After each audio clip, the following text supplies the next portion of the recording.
Hello students, आज हम 10th class का एक नया लेसन शुरू करेंगे जो कि अध्याय 1 है, रासायनिक अभिक्रियाएं एवं समीकरण। स्टूडेंट, काफ़ी इम्पोर्टेंट लेसन है ये एग्ज़ाम के पॉइंट ऑफ व्यू से, या वैसे हम नॉलेज पॉइंट ऑफ व्यू से भी देखें तो this lesson is very very important. So let us start the lesson. अपने दैनिक जीवन में की निम्नलिखित परिस्थितियों पर ध्यान दीजिए और विचार कीजिए कि क्या होता है जब गर्मियों में कमरे के ताप पर दूध को खुला छोड़ दिया जाता है। ये परिस्थितियाँ आपके डे टू डे लाइफ में आती रही हैं। लोहे का तवा, तसला या कील को आर्द्र वायुमंडल में खुला छोड़ दिया जाता है। अंगूर का किण्वन किया हो जाता है। भोजन पकाया जाता है। हमारा शरीर भोजन को पचा लेता है। हम सांस लेते हैं।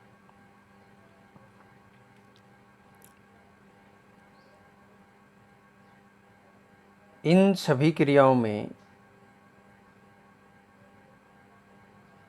इन सभी परिस्थितियों में प्रारंभिक वस्तु की प्रकृति तथा पहचान कुछ न कुछ बदल जाती है। पदार्थ के भौतिक एवं रासायनिक परिवर्तनों के बारे में हम पिछली कक्षाओं में पढ़ चुके हैं। ठीक है, पदार्थ के भौतिक गुण क्या होते हैं और रासायनिक गुण क्या होते हैं।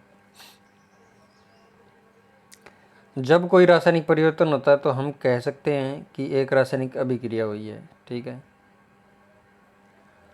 आप शायद सोच रहे होंगे कि रासायनिक अभिक्रिया का वास्तविक अर्थ क्या होता है, यह क्या है। हम कैसे जान सकते हैं कि कोई रासायनिक अभिक्रिया हुई है। इन प्रश्नों के उत्तर पाने के लिए आइए हम कुछ क्रियाकलाप करते हैं। क्रियाकलाप 1.1। इस क्रियाकलाप में हम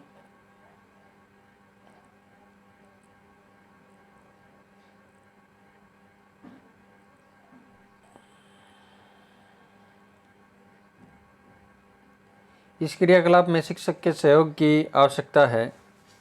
सुरक्षा के लिए जहाँ छात्र आंखों पर चश्मा पहन लें तो उचित होगा। लगभग 3-4 सेंटीमीटर लंबे मैग्नीशियम रिबन को रेगमाल से रगड़कर साफ कर लीजिए। इसे चिमटे से पकड़कर स्प्रिट लैंप या बर्नर से उसका दहन कीजिए तथा इससे बनी राख को वॉच ग्लास में इकट्ठा कर लीजिए, जैसे कि चित्र 1.1 में दिखाया गया है। मैग्नीशियम रिबन का दहन करते समय इसे अपनी आंखों से यथासंभव दूर रखिए। ठीक है, ये प्रिकॉशन आपको लेनी है कि जब हम इसका यूज करते हैं तो इसको हम आंखों से दूर रखेंगे जितना संभव हो सके। ठीक है,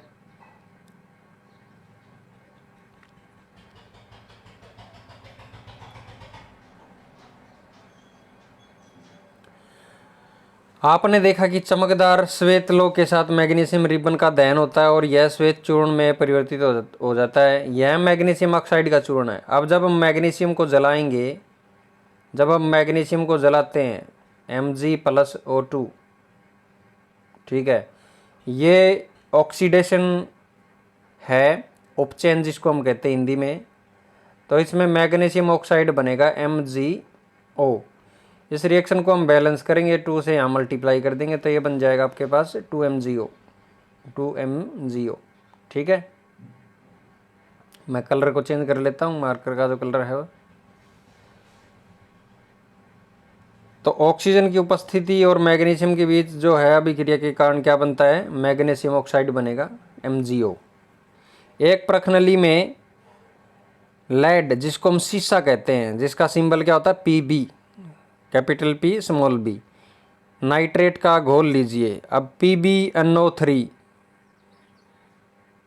लेड नाइट्रेट, ठीक है, इसमें पोटेशियम आयोडाइड का घोल मिला दीजिए। पोटेशियम आयोडाइड क्या होता है, KI होता है। ठीक है, आपने क्या परीक्षण किया। क्रियाकलाप 1.3 इसके साथ हम पढ़ेंगे। तो क्रियाकलाप 1.3 में क्या है, एक शंक्वाकार फ्लास्क या प्रखनली में कुछ दानेदार जिंक लीजिए। आपको जिंक के ग्रेन्स लेने हैं, दाने लेने हैं। इसमें तनु हाइड्रोक्लोरिक अम्ल या सल्फ्यूरिक अम्ल मिला दीजिए।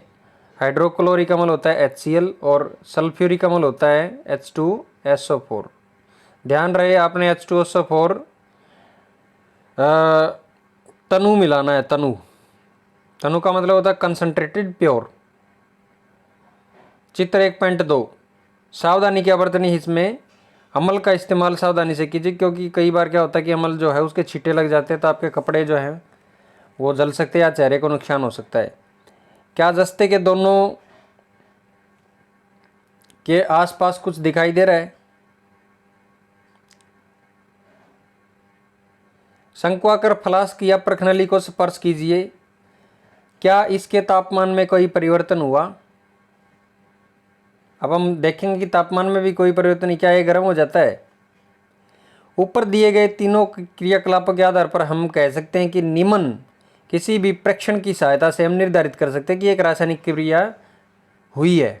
ठीक है, अवस्था में परिवर्तन हुआ, रंग में परिवर्तन हुआ, गैस का निष्कास हुआ है, उत्सर्जन हुआ है या निकास हुआ है, तापमान में परिवर्तन हुआ, ये भी जैसे हीट निकलती है तो ये एक्जोथर्मिक रिएक्शन होगी, ऊष्मा अक्षेपी जो अभिक्रिया वो होगी। यदि हम अपने आसपास हो रहे परिवर्तनों को देखें तो पाएंगे कि हमारे चारों ओर विविध प्रकार की रासायनिक अभिक्रियाएं हो रही हैं। जैसे लोहे का जंग लगना है, ठीक है, और तांबे के बर्तन में अगर हम कुछ दिनों तक कोई खट्टा पदार्थ डाल देते हैं तो हमें एक हरे कलर की एक परत देखने को मिलती है तांबे के ऊपर। ठीक है, तांबे का क्षरण हो जाता है, तांबे को जंग लग जाता है। इस अध्याय में हम विभिन्न प्रकार की रासायनिक अभिक्रियाओं, उनके प्रतीकात्मक निरूपण करेंगे। तो ये जो लेसन है ये एग्ज़ाम के पॉइंट ऑफ व्यू से काफ़ी इंपॉर्टेंट लेसन है, और आगे बहुत से ऐसे लेसन हैं, जैसे हम कार्बन कंपाउंड की बात करें वहाँ भी इस लेसन का हम प्रयोग करेंगे। ठीक है, इसलिए आपको ये लेसन ध्यान से पढ़ना। कोई क्वेश्चन अगर आपको पूछना है तो आप कमेंट सेक्शन में जाके क्वेश्चन पूछ सकते हैं, आपको हेजिटेट होने की ज़रूरत नहीं है। रासायनिक समीकरण, अब हम केमिकल रिएक्शन के बारे में पढ़ेंगे। क्रियाकलाप 1.1 का विवरण, जब ऑक्सीजन की उपस्थिति में मैग्नीशियम रिबन का दहन होता है तब यह मैग्नीशियम ऑक्साइड में परिवर्तित हो जाता है। वाक्य के रूप में किसी रासायनिक अभिक्रिया का विवरण बहुत लंबा हो जाता है, इसे संक्षिप्त रूप में भी लिखा जाता है। ठीक है, जैसे एक तो हम कॉपी पेन का यूज करें और उसको लिखते जाएं कि मैग्नीशियम को ऑक्सीजन की उपस्थिति में जलाएंगे तो मैग्नीशियम ऑक्साइड बनेगा। ठीक है, इसे शब्द समीकरण के रूप में लिखना सरलतम विधि है, जैसे नीचे दिया गया है। ऊपर दी गई अभिक्रिया का शब्द समीकरण इस प्रकार होगा, मैग्नीशियम और ऑक्सीजन दोनों को हम क्या करते हैं, कंबाइन करेंगे। ये दोनों क्या हैं, अभिकारक है, रिएक्टेंट हैं, ये रिएक्शन करेंगे और इनसे क्या बनेगा, मैग्नीशियम ऑक्साइड बनेगा, जो कि उत्पाद है, प्रोडक्ट है। अभिक्रिया 1.1 में मैग्नीशियम तथा ऑक्सीजन के ऐसे पदार्थ हैं जिससे रासायनिक परिवर्तन होता है, इन्हें अभिकारक कहेंगे। क्या कहेंगे, इनको अभिकारक कहेंगे। ठीक है, इनको क्या कहेंगे, अभिकारक कहेंगे, जो जिसमें जिन पदार्थों में परिवर्तन होता है, जो अभिक्रिया करते हैं। इस अभिक्रिया में एक नए पदार्थ मैग्नीशियम ऑक्साइड का निर्माण होता है, इसे उत्पाद कहेंगे। ये क्या होगा, प्रोडक्ट होगा। मैग्नीशियम ऑक्साइड क्या है, प्रोडक्ट है इसमें। ठीक है, क्या है, प्रोडक्ट, उत्पाद। शब्द समीकरण में अभिकारकों के उत्पादन में परिवर्तन को उनके मध्य एक तीर का निशान लगाकर दर्शाया जाता है। जैसे मैंने अभी आपको ऊपर बताया था कि Mg मैग्नीशियम प्लस ऑक्सीजन, तीर का निशान लगाएंगे। ठीक है, तो ये बन जाएगा MgO। ठीक है, इसका मतलब होता है it changes into, these two changes into this one. ठीक है, अभिकारकों के बीच प्लस का निशान लगाते हैं, जोड़ का निशान लगाकर उन्हें बाईं और लेफ्ट हैंड साइड की तरफ लिखेंगे। जैसे मैंने अभी बताया Mg+O। ठीक है, Mg+O2, तो ये लेफ्ट हैंड साइड की तरफ लिखेंगे, और जैसे MgO है ये उत्पाद राइट हैंड साइड की तरफ लिखेंगे, ये लेफ्ट हैंड साइड की तरफ लिखेंगे। तीर का सिरा उत्पाद की ओर होता है, तीर का सिरा किस तरफ होगा, उत्पाद की तरफ होगा। और जो उत्क्रमणीय जो भी अभिक्रियाएं होती हैं उनमें तीर का निशान जो है दोनों तरफ होता है, आधा लेफ्ट की तरफ आधा राइट की तरफ, ठीक है। यानी जो रिवर्सिबल होती हैं, जो दो बार पुनः चक्रित हो जाती हैं जो, ठीक है। रासायनिक समीकरण लिखना। अब रासायनिक समीकरण हम कैसे लिखें, किसी भी शाब्दिक जो समीकरण है, जो भी शाब्दिक रूप से हम जो भी अभिक्रिया दिखाते हैं उसको हम समीकरण की फॉर्म में कैसे लिखेंगे। क्या रासायनिक समीकरण के निरूपण की इससे भी संक्षिप्त विधि है, संक्षिप्त होती छोटी, तो किसी रासायनिक अभिक्रिया को हम क्या इससे भी छोटे रूप से दिखा सकते हैं। शब्दों की जगह रासायनिक सूत्र का प्रयोग करके रासायनिक समीकरणों को अधिक संक्षिप्त तथा उपयोगी बनाया जा सकता है। रासायनिक समीकरण किसी रासायनिक अभिक्रिया को दर्शाता है। यदि आप मैग्नीशियम ऑक्सीजन तथा मैग्नीशियम ऑक्साइड के सूत्रों का स्मरण करें तो उपरोक्त समीकरण इस प्रकार लिखा जाता है, Mg+O2 MgO। ये कंकाली रिएक्शन नहीं है, ये बैलेंस्ड नहीं है। आप इसको बैलेंस कर सकते हैं, यहाँ 2 से मल्टीप्लाई करेंगे, इधर क्या हो जाएगा 2 MgO। आपको काउंट करना, जैसे 2 मैग्नीशियम के इधर एटम हैं तो इधर भी 2 Mg ये रहे आपके, ऑक्सीजन के 2 इंटू O, ठीक है, 2 इंटू O, इधर भी आपको मोलिकुलर ऑक्सीजन मिलेगा। तो इस तरह से बैलेंस हो जाती है रिएक्शन।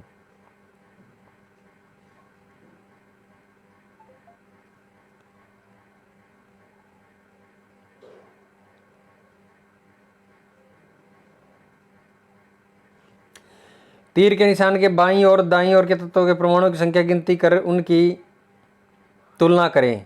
अब तुलना करनी है आपने कि इधर जो हैं लेफ्ट हैंड साइड की तरफ मैग्नीशियम के कितने हैं और राइट हैंड साइड की तरफ मैग्नीशियम के कितने हैं, ठीक है। इधर ऑक्सीजन के 2 हैं, इधर 1 है, तो इसका मतलब ये बैलेंस्ड रिएक्शन नहीं है। क्या दोनों और तत्वों के परमाणुओं की संख्या समान है, यदि है तो समीकरण संतुलित है, यदि नहीं तो समीकरण असंतुलित है, क्योंकि समीकरण के दोनों ओर द्रव्यमान बराबर नहीं है। किसी भी क्रिया का ऐसा रासायनिक समीकरण ढांचा रासायनिक समीकरण कहलाता है। इस प्रकार समीकरण 1.2 मैग्नीशियम के वायु में जलने का ढांचा समीकरण है, ठीक है। संतुलित समीकरण रासायनिक समीकरण का महत्व। अब जो संतुलित रासायनिक समीकरण है उनका क्या इंपॉर्टेंस है, what is the importance of balanced chemical reaction. आपको द्रव्यमान के संरक्षण का नियम स्मरण होगा। द्रव्यमान संरक्षण नियम जो होता है मास कंजर्वेशन लॉ, वो आपने 9th क्लास में पढ़ा, ठीक है। किसी भी रासायनिक अभिक्रिया में द्रव्यमान का न तो निर्माण होता है और न ही विनाश होता है। Means mass can neither be created nor be destroyed. Mass को न तो हम बना सकते न ही हम बिगाड़ सकते, खत्म कर सकते हैं। किसी भी रासायनिक अभिक्रिया के उत्पाद तत्वों का कुल द्रव्यमान अभिकारक तत्व के कुल द्रव्यमान के बराबर होगा। इसको हम ऐसे समझें Mg+O, जैसे मैंने लिखा Mg+O2, इसमें चेंज हो जाएगा MgO में।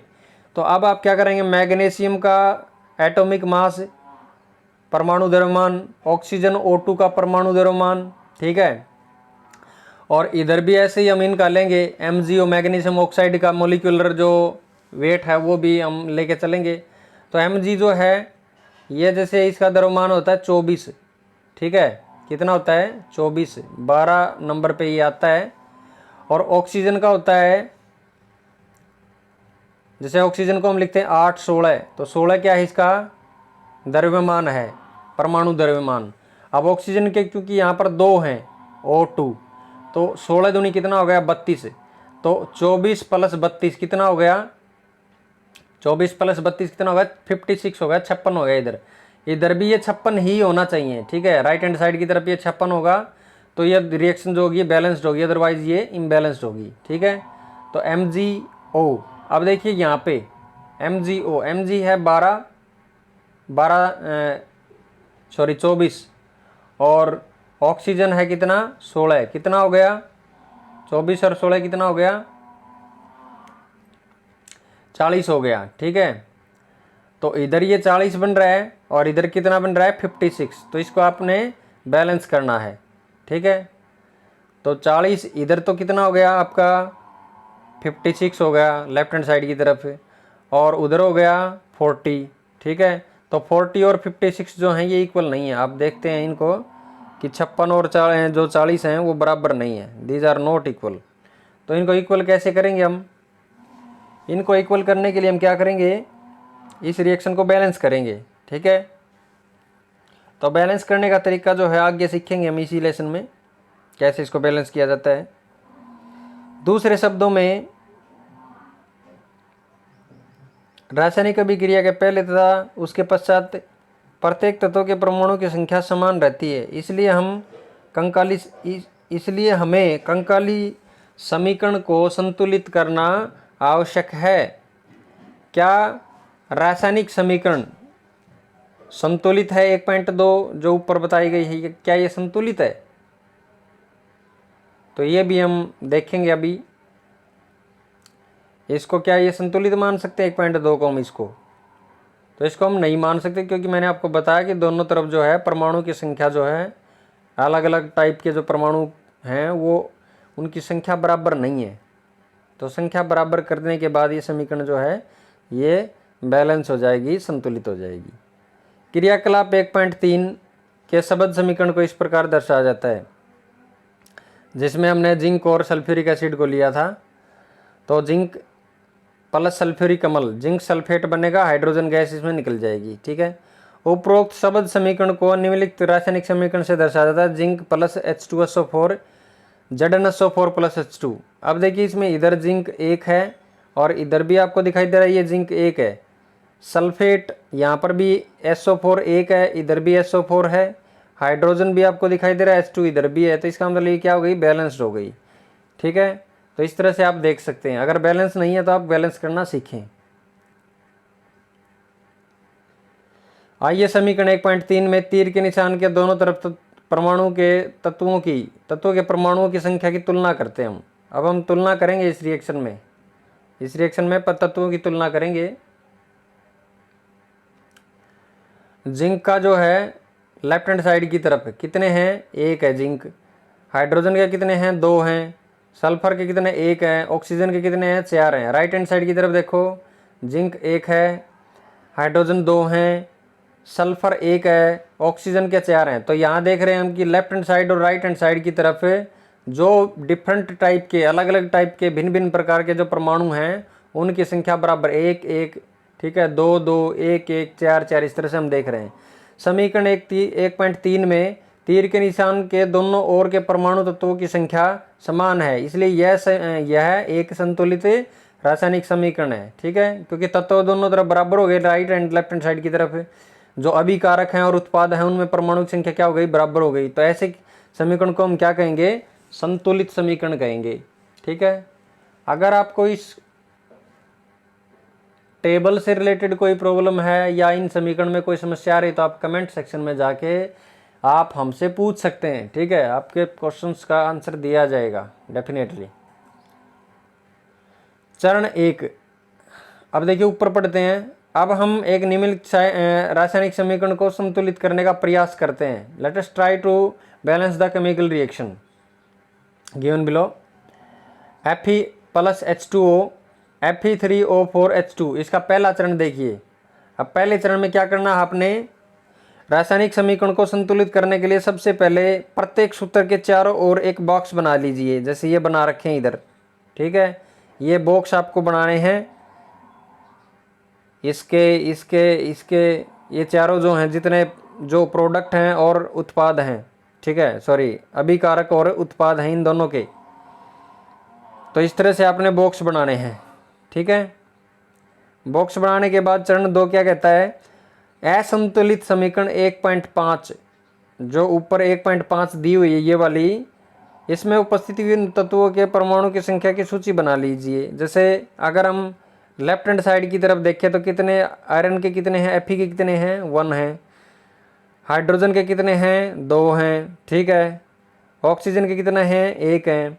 और उत्पादों में परमाणु की संख्या कितनी है, उत्पाद जो राइट हैंड साइड की तरफ हमें दिखाई दे रहे हैं, इसमें लोहे के कितने हैं, Fe के कितने, 3 हैं। ये देखो Fe3 है यहाँ पे। ठीक है, ऑक्सीजन के कितने हैं, 4 हैं।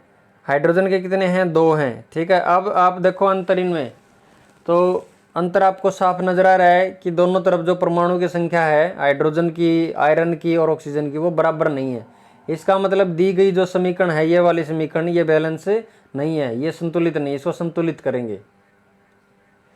सुविधा के लिए सबसे अधिक परमाणु वाले यौगिकों को पहले संतुलित कीजिए। जिसकी संख्या सबसे ज्यादा है, जिस परमाणु, जैसे यहाँ पर किसकी संख्या सबसे ज्यादा है, ऑक्सीजन की है, तो इधर 1 है लेफ्ट हैंड साइड में, इधर 4 है, तो क्या करेंगे, इधर 4 से गुणा कर देंगे। ठीक है, सबसे पहले सबसे ज्यादा जो संख्या में होंगे उनको बैलेंस करना होता है। ठीक है, तो इधर हम क्या करेंगे, H2O को 4 से गुणा कर देंगे, तो इधर क्या हो जाएंगे, 4 ऑक्सीजन हो जाएंगे। ठीक है, इसको हम 4 से मल्टीप्लाई कर देंगे। चाहे वह अभिकारक हो या उत्पाद, उस यौगिक में सबसे अधिक परमाणु वाले तत्व चुनिए। इस आधार पर Fe3O4 और उसके ऑक्सीजन तत्व को चुनते हैं। दाईं ओर ऑक्सीजन के 4 परमाणु हैं, जबकि बाईं ओर केवल 1 है। ऑक्सीजन परमाणु को संतुलित करने के लिए ऑक्सीजन के परमाणु अभिकारकों में, उत्पादों में क्या करना है, ये देखिए। प्रारंभ में क्या करना है, 1 × H2O, और इधर क्या है, 4 × FeO3। संतुलित करने पर 1 × 4, इसको हम क्या करेंगे, 4 से गुणा करेंगे। ठीक है, और इधर ऑक्सीजन के कितने हो जाएंगे, 4 हो जाएंगे, इधर भी 4 हो जाएंगे 4 से गुणा करने पे। यह याद रखना आवश्यक है कि परमाणु की संख्या को बराबर करने के लिए हम अभिक्रिया में शामिल तत्वों और यौगिकों के सूत्रों को नहीं बदल सकते। सूत्र नहीं बदलने आपने। कभी आप यूं कर दो कि H2O4 कर दिया आपने, ठीक है, इस तरह से आपने नहीं करना है बिल्कुल भी। जो सूत्र दिया हुआ है उसी में परिवर्तन करना, गुणा करके।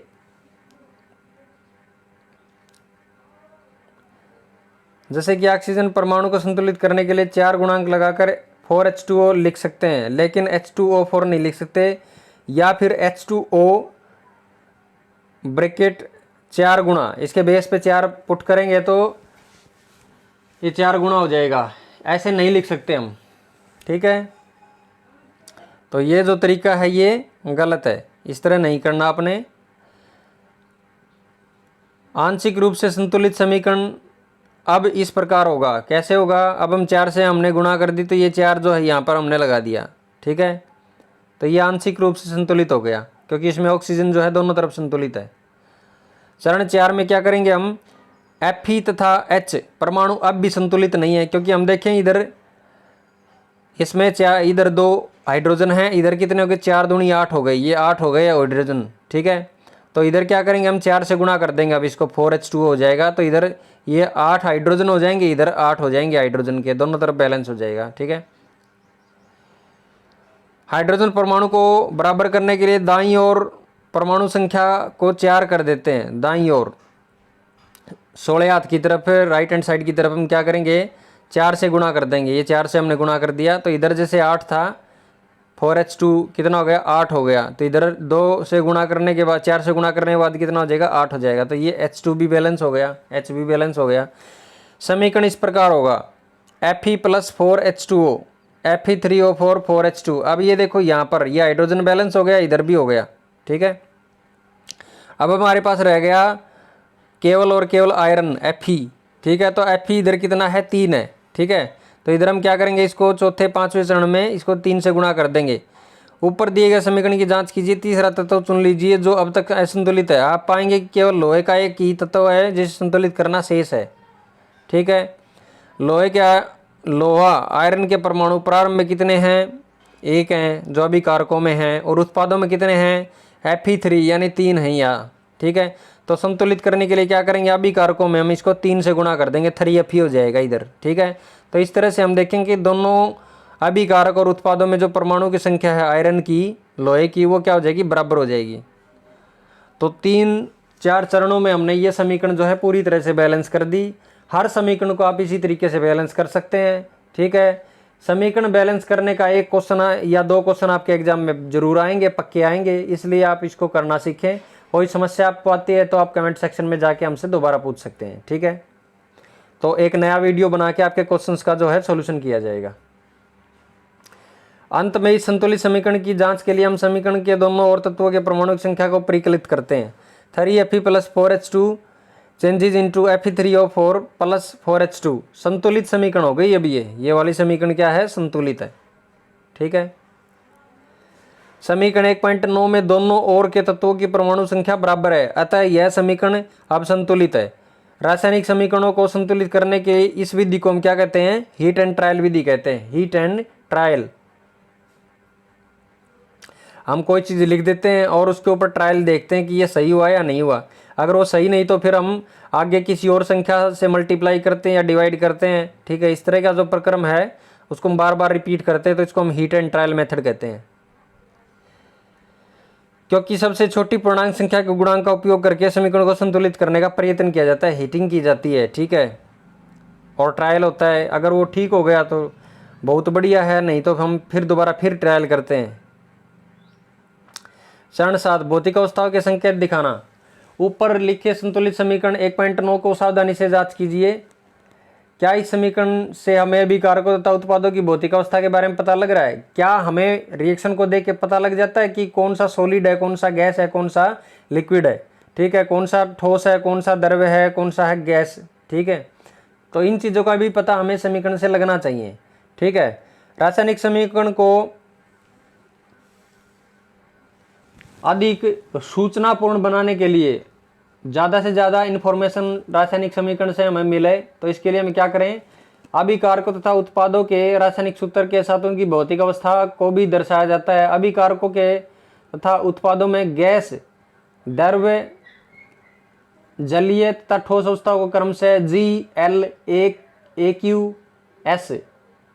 तो G का मतलब है गैस, L का मतलब है लिक्विड और A का मतलब एक्वस। एक्वस का मतलब होता है लिक्विड नहीं होता, उसमें सब्सटेंसेस का मिक्सर होता है वो। ठीक है, कुछ चीज़ें घुली हुई होती हैं पानी के अंदर या किसी और मटेरियल के अंदर, तो उसको एक्वस कहा जाता है, पानी के जैसा। तथा S का मतलब है सॉलिड। सॉलिड का मतलब ठोस। तो ठोस, द्रव और गैस के बारे में तो आपने 9th क्लास में पढ़ रखा है। ठीक है, अभिकारक या उत्पाद जब जल में घोल के रूप में उपस्थित होते हैं तब हम उसको एक्वस लिखते हैं। आपको बताया कि जब एक सॉल्यूशन बन जाता है दो या दो से अधिक चीज़ों का, तो उसको एक्वस लिखा जाता है, AQ। अब संतुलित करेंगे समीकरण 1.9 को, इस प्रकार होगा जैसे 3Fe। Fe क्या? आयरन क्या है? ठोस है। हाइड्रोजन 4H2O जो पानी है वो क्या है? भाप है, गैसियस फॉर्म में है वो। ठीक है, लोहे का जब जंग लगेगा तो उसके ऊपर पानी नहीं, उसके ऊपर नमी गिरेगी, जो नम वायु होगी वो गिरेगी। कनेक्ट कर दो उसका फोन, टेस्ट होगा उसका। और +4H2। अब ये देखिए यहाँ पर हाइड्रोजन गैस निकली है। ठीक है, ध्यान दीजिए 1.10 में H2O के साथ G का उपयोग किया गया। यह दर्शाता है कि इस अभिक्रिया में जल का उपयोग भाप के रूप में किया गया है। प्राय हर रासायनिक समीकरण में भौतिक अवस्था को शामिल नहीं किया जाता जब तक कि आवश्यक ना हो। जब जरूरत हो तभी इन चीज़ों का प्रयोग किया जाता है। ये नहीं कि आप हर समीकरण में लिखते चले जाएं। ठीक है, कभी कभी अभिक्रिया की परिस्थितियां जैसे ताप, दाब, उत्प्रेरक आदि को भी तीर के निशान के ऊपर या नीचे दर्शाया जाता है, जैसे दिखा रखा है इसमें। CO कार्बन मोनोऑक्साइड है। ये CO को क्या लिखेंगे? Carbon monoxide. 2H2 ये गैस है, ये दोनों ही गैस हैं, ये भी और ये भी। ठीक है, इसको हम 340 एटमॉस्फेरिक प्रेशर पे, एक एटमॉस्फेरिक प्रेशर जो होता है वो आपको पता होना चाहिए कितना होता है? 1.013 10⁵ पास्कल के बराबर होता है 1 एटमॉस्फेरिक प्रेशर। तो ये चेंज हो जाएगा किसमें? CH3OH। ये क्या है? मिथाइल अल्कोहल है। CH3OH क्या है? मिथाइल अल्कोहल है, जो कि एक लिक्विड है। 6CO2 ये क्या है? एक एक्वस है। ठीक है, इसमें कार्बन डाइऑक्साइड जो है उसको किसी चीज़ में घोला गया है, +12H2O। ठीक है, तो यहाँ पर पानी जो है इसके 12 मॉलिक्यूल ले रखे हैं, 12 अणु ले रखे हैं जो कि लिक्विड फॉर्म में हैं। तो सूर्य के प्रकाश में क्लोरोफिल की हेल्प से ये क्या दिया गया है? ये फोटोसिंथेसिस दिया है। प्रकाश संश्लेषण की जो रासायनिक समीकरण वो दी गई है। ठीक है, ये आपको छठे लेसन में फिर याद रखने के लिए दी जाएगी, इसलिए अभी इसको आप याद कर लेंगे। ये चेंज हो जाएगा किसमें? C2C6H12O6 aqueous. ये भी एक सोल्यूशन होगा। 6O2 ये एक्वस होगा, ये घुलित ऑक्सीजन होगी जो जल में घुली हुई होगी। +6H2O ये क्या होगा? लिक्विड होगा, ये पानी जो है इसमें निकल जाएगा। ठीक है, तो ये क्या हुआ, ये प्रकाश संश्लेषण की अभिक्रिया है जो पौधों में भोजन बनाने के टाइम पे इस तरह से घटित होती है। तो ये C6H12O6 क्या है, ये ग्लूकोज है, ग्लूकोज। ठीक है, जिससे भोजन के रूप में पौधों में जमा हो जाता है ये। ठीक है, और भोजन के रूप में पौधों को ये ऊर्जा देता है। इस प्रकार क्या आप पुस्तक में दिए गए समीकरण 1.2 को संतुलित कर सकते हैं? तो 1.2 जो ऊपर दिया है उसको भी संतुलित किया जा सकता है। शुरू में जो रिएक्शन हमने ली थी, कौन सी, मैग्नीशियम ऑक्साइड वाली, उसको भी आप क्या कर सकते हैं, संतुलित कर सकते हैं। ठीक है, तो इसके बाद जो प्रश्न हैं वो आपको याद करने हैं, इसी लेसन से आपको छांटने हैं उनके उत्तर, और आपको क्या करने हैं, वो याद करने हैं, कॉपी में लिखने, साफ कॉपी में आप लिख लें। ठीक है, वायु में जलाने से पहले मैग्नीशियम रिबन को क्यों साफ किया जाता है? ठीक है, आप प्रयास करेंगे इसी लेसन में से इस क्वेश्चन का आंसर निकालने की। अगर आपको कोई परेशानी हो रही है तो आप पूछेंगे कमेंट सेक्शन में। निम्नलिखित रासायनिक अभिक्रिया के लिए संतुलित समीकरण लिखिए, जैसे hydrogen plus chlorine, hydrogen chloride. ठीक है, तो इसके लिए भी आप खुद ट्राई करेंगे एक बार। Barium chloride plus aluminium sulphate, barium sulphate aluminium chloride. Sodium plus जल, सोडियम क्लोराइड प्लस हाइड्रोजन। निम्नलिखित अभिक्रियाओं के लिए उनकी अवस्था के संकेतों को के साथ संतुलित रासायनिक समीकरण लिखिए। जब बेरियम क्लोराइड तथा सोडियम सल्फेट के विलयन अभिक्रिया करके सोडियम क्लोराइड का विलयन तथा अघुलनशील बेरियम सल्फेट का अवशेष बनाते हैं, सोडियम हाइड्रोक्साइड का विलयन जल में हाइड्रोक्लोरिक अम्ल के विलयन में जल में से अभिक्रिया करके सोडियम क्लोराइड का विलयन तथा जल बनाते हैं। ठीक है, तो यहाँ तक आपने ये लेसन करना है। इसके आगे का जो लेसन है वो हम अगले वीडियो में पढ़ेंगे बहुत जल्दी। ठीक है, तब तक के लिए आप इन क्वेश्चंस को लिखेंगे और याद करेंगे। जैसे मैं कुछ क्वेश्चन आपको करवा भी देता हूँ। तो मैग्नीशियम रिबन को साफ करने का जो मेन रीजन है वो क्या है कि इसके ऊपर क्या होता है कि जो कई बार नमी और वायु की वजह से इसके ऊपर क्या हो जाती है, एक परत जम जाती है। तो जलाने से पहले उस परत को हटाना जरूरी होता है, इसलिए हम मैग्नीशियम रिबन को साफ करते हैं। निम्नलिखित रासायनिक समीकरणों को संतुलित किया। दूसरा प्रश्न देखिए, तो दूसरा प्रश्न जो इसमें हाइड्रोजन H2 प्लस Cl2, ये संतुलित भी कर रहा हूँ मैं। ठीक है, अगर आप संतुलित नहीं करना चाहते तो आप इसको ऐसे लिखें, कैसे लिखेंगे, H2 प्लस Cl2। ठीक है, एक बार लिख लेते हैं, वैसे संतुलित ही है ये, तो ये बनेगा HCl। अब देखिए इधर H2 के 2 हैं, H के 2 हैं, इधर क्लोरीन के भी 2 हैं, तो इसको हम 2 से गुणा कर देंगे तो ये 2 हाइड्रोजन के हो जाएंगे, 2 क्लोरीन के हो जाएंगे, तो ये बैलेंस हो गई। बेरियम क्लोराइड, बेरियम क्लोराइड में हम क्या करेंगे, बेरियम क्लोराइड होता है BaCl2, सी इसमें बड़ा आएगा क्लोरीन में। ठीक है, तो बेरियम क्लोराइड होगा BaCl2। एल्युमिनियम सल्फेट Al2, अब सल्फेट जो है SO4 होता है।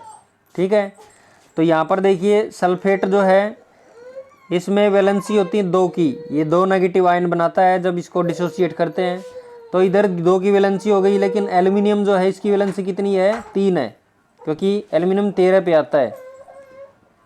ठीक है, 13 27, तो इसमें इलेक्ट्रॉन के हिसाब से आपने देखना है, इसकी वैलेंसी 3 है। ठीक है, तो ये अगर किसी के साथ जुड़ेगा एल्युमिनियम तो उसकी वैलेंसी भी 3 होनी चाहिए। ठीक है, क्योंकि एल्युमिनियम क्या है, धातु है। तो एल्युमिनियम जो है इसको जोड़ने के लिए हम अगर सल्फेट का यूज़ करते हैं तो Al3। ठीक है, अब एल्युमिनियम के यहाँ कितने हो गए, 3 3 9 हो गए, तो 9 से काम नहीं चलेगा। ठीक है, आप क्या करोगे, इसको 2 से गुणा कर दो, तो एल्युमिनियम की एक वैलेंसी 3 है, तो 2 से गुणा कर देंगे कितनी हो जाएगी, 6 हो जाएगी। ठीक है, तो एल्युमिनियम की वैलेंसी थी यहाँ पर हो गई 6, संयोजकता जिसको हम कहते हैं। तो सल्फेट की अकेले की कितनी है, 2 हैं नेगेटिव, तो हम सल्फेट को कितने से गुणा करें, तो हम 3 से गुणा कर देंगे। तो यहाँ क्या करेंगे, हम इसमें सल्फेट को थ्राइस कर देंगे, क्या कर देंगे, थ्राइस कर देंगे तो सल्फेट के नीचे हम 3 लगा देंगे, तो ये हो गया संतुलित Al3Al2SO4 थ्राइस, इसको हम ऐसे कहेंगे। ठीक है, तो ये हो गया एल्यूमिनियम सल्फेट, इसको आप नोट कर लेंगे। अब इसका यूज करेंगे हम यहाँ। ठीक है, कैसे यूज करेंगे, BaCl2 प्लस Al2SO4 थ्राइस। ठीक है, ये चेंज हो जाएगा किस में, बेरियम सल्फेट। तो बेरियम सल्फेट किस तरह से लिखेंगे, BaSO4, क्योंकि क्लोरीन की जो वैलेंसी होती है वो 1 होती है। ठीक है, और क्लोरीन जब 2 मिल जाएंगे तो यहाँ वैलेंसी कितनी होगी, 2 हो गई, नेगेटिव होगा क्लोरीन। तो बेरियम की कितनी होगी, जाहिर सी बात है प्लस की 2 होगी। ठीक है, तो इधर बेरियम जो है इसकी पहले वैलेंसी जो चेंज नहीं होगी, इसकी 2 होगी प्लस की, तो इसमें सल्फेट के कितने जुड़ेंगे, 2 ही जुड़ेंगे। या फिर आप क्या करो, संतुलन जो हमारा जो प्रक्रम है उस तरीके से भी आप संतुलित कर सकते हो।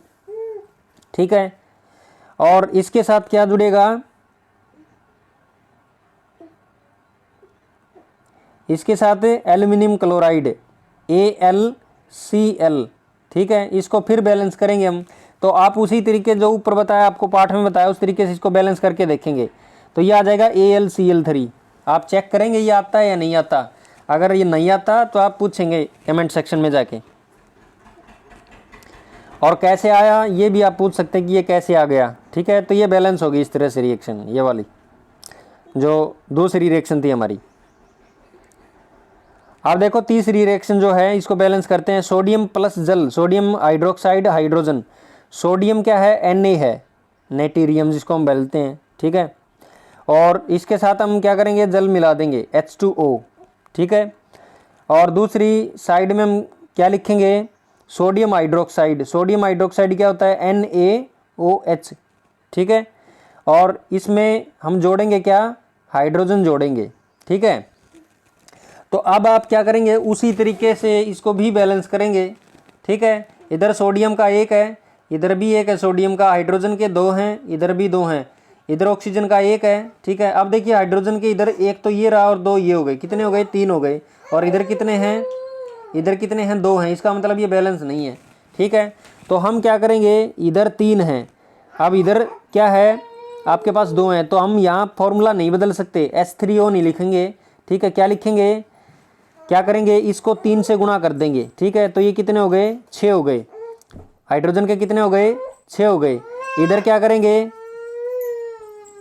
इधर इसको 2 से मल्टीप्लाई कर देंगे, तो यहाँ हाइड्रोजन के कितने हो गए, 2 हो गए, और इधर इसको भी हम 2 से गुणा कर देंगे, H2 को हम 2 से गुणा करेंगे तो 4 ये हो गए और 2 ये हो गए हाइड्रोजन के, इस तरह से। ठीक है, तो इधर सोडियम के आपके पास कितने हो गए, 2 हो गए, तो इधर भी हम 2 से मल्टीप्लाई कर देंगे। अब देखो ये बैलेंस हो गई, 2Na प्लस 3H2O।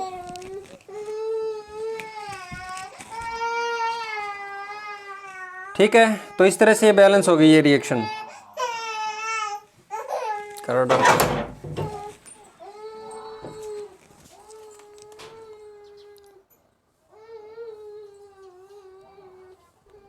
तो इससे आगे वाला जो क्वेश्चन है,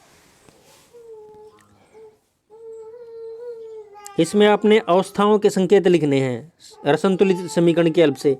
ये क्वेश्चन मैं आपको एज एन एक्सरसाइज देता हूँ, आप इसको करेंगे लेसन को पढ़ के। ठीक है, अगर कोई प्रॉब्लम आती है तो आप पूछेंगे। ठीक है, इससे आगे का जो लेसन है हम अगले वीडियो में पढ़ेंगे। वीडियो पे लाइक करना न भूलें। ठीक है, वीडियो अगर आपको पसंद आया तो आप लाइक करें, इसको अपने दोस्तों के साथ शेयर करें ताकि ज़्यादा से ज़्यादा आपके फ्रेंड्स को भी इसका फ़ायदा मिल सके। ठीक है, और चैनल पे नए हैं तो आप सब्सक्राइब जरूर करेंगे, साथ में जो बेल आइकन है घंटी का निशान उसको भी प्रेस कर देंगे। इससे क्या होगा कि आपको जो आगे आने वाले वीडियोज़ होंगे उनकी इन्फॉर्मेशन आपको तुरंत मिल जाएगी। Thank you, nice day.